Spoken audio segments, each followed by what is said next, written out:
Hello friends, I'm Michael Kingswood. I write fiction for fun and profit, and we're back at Storytime on Tuesday to continue on with a chapter from my heroic fantasy novel Glimmer, the first book in my Glimmer Chronicles series, which currently stands at 7 novels and a number of short stories with more to come. Lots more fun on the way. This is chapter 22 this week. It's called Repercussions. It's a shorter chapter, but it's still a lot of fun. It's sort of a setting the stage for what's to come. If you haven't seen the rest of the chapters or listened to the rest of the chapters, you can, of course, go back earlier in this playlist and start from the beginning. You can also go over to my Substack page if you prefer to do that. You can see a whole bunch of stories. I share stories several times a week, and mostly the stories that I share here on the YouTube channel, but also others as well. And that's sort of my blog, if you will. I have a blog over at my website, but it's I keep the Substack up and this YouTube channel up and Rumble channel up far more. Anyway, pushing on with this this particular novel. Like I said, I wrote it, but I'm not reading it. We had a voice actor read it for us this time, and we're continuing on. So sit back, enjoy, and see you the next time. Chapter 22. Repercussions. This is a disaster! A total disaster! Julian looked over at Fendig and felt a surge of contempt.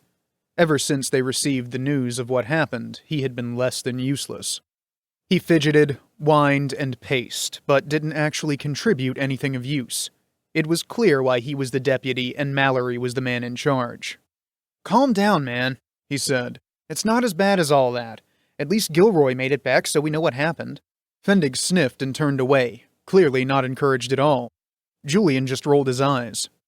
The real question is what to do now. The mayor did not look any more pleased than Fendig. And, truth be told, Julian was upset as well, though he suspected not for the same reason they were. They cared about Mallory, and that was fine. In Julian's mind, the greater cause to be upset, angry even, was that the whole thing was preventable. If they had just set up the ring like Melanie told them to. Now you do your mayor thing and keep everyone calm, Radric said. We'll continue fortifying the town. That's it? Radric nodded. That's it for now. What about the constable? Fendig demanded. Those thugs have him. Who knows what they'll do? What they'll do is question him vigorously, Julian began. You mean torture? Most likely. Then, when they've learned all they think they can, they'll either kill him or send us a demand for ransom. Fendig paled and licked his lips. Kill him? It's possible, Radric replied, looking askance at Julian. But not likely. Eisenhoff knows Lyttelton values him, so he is worth more alive than dead. I'd expect a ransom demand. Looking at the mayor, he put on an apologetic expression. Looks like the payment due next week just got a bit bigger. The mayor sighed and slumped into his chair. I suppose so. He barked out a half laugh and shook his head. Not that it matters. We don't have the funds to pay the original demand as it is. Leave that to us, remember? Mayor Brimley nodded.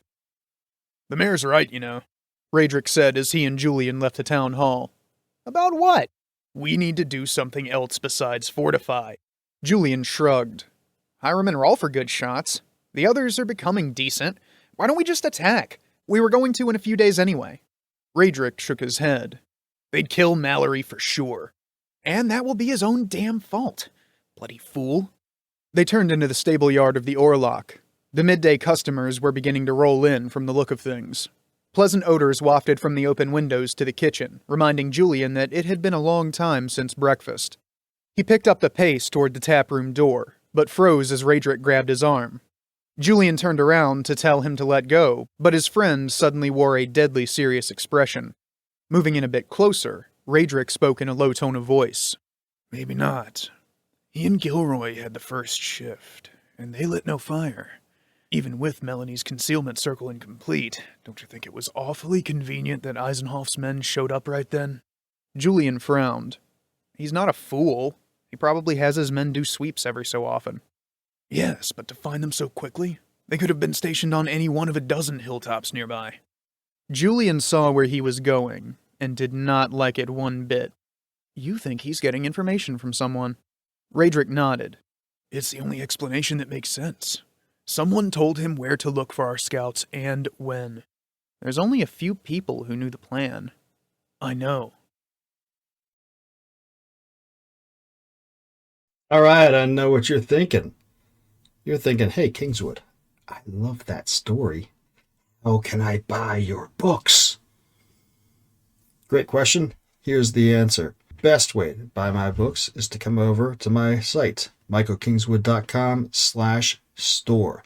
That will bring you to this place, which is my company's store where you can get books, merchandise, all kinds of great stuff that I've set up.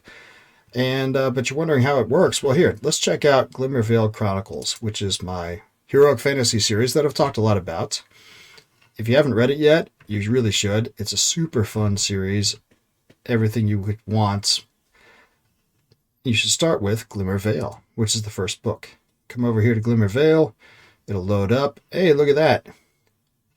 You get the book description, links to other books in the series, great stuff. And you can pick the format you want. You got ebook, trade paperback, and audiobook. Not everything I've written is an audiobook yet, but almost everything's a trade paperback and everything's an ebook. But like, hey, I know what you're thinking. Hey, I'm buying from you. How do I get the ebook? There's a service that I work with called Book Funnel. When you buy from my site, they will send you a link. That link will lead you to a page where they will walk you through how to load your ebook onto the device you're choosing, or you can just download it to computer and do whatever you want with it. So that way it's easy peasy. Maximum profit for me, all kinds of fun for you. But I know, a lot of you guys, you like your Kindles, you like your other things, and you want to go straight to the retailer, and that's fine. You can come over here to michaelkingswood.com/books2read, the number 2. And I have this handy dandy universal book link aggregator page set up. You can scroll through, look at all my stories, all my books, and pick which one you want, and then go from there. Here's how it works. Let's do Glimmer again. So Glimmer, first book in the series, you click on it, you get this thing, you get the book description, you get all other books in the series, and you say, get it now. Okay, get it now. Look what happens. Every retailer where you can find it is here. You can pick the one that you like best and say, okay, cool. Well, let's say I wanted to buy it in, I don't know, let's just say Kobo, because why not? Click on it. And then it'll ask you, is this your favorite store? If so, you set it. So every time you come back, you don't have to choose. It'll just go take you to your favorite store. But let's just, you don't have to do that. Well, we're going on to Kobo. Hoo-yah. Hey, look at this. Here it is on the Kobo site. People like it. People have bought it. Good stuff. Links to other things of mine. And, or you can do one of the other stores that you like. Either way, you get the book you like. I get money. It's all good.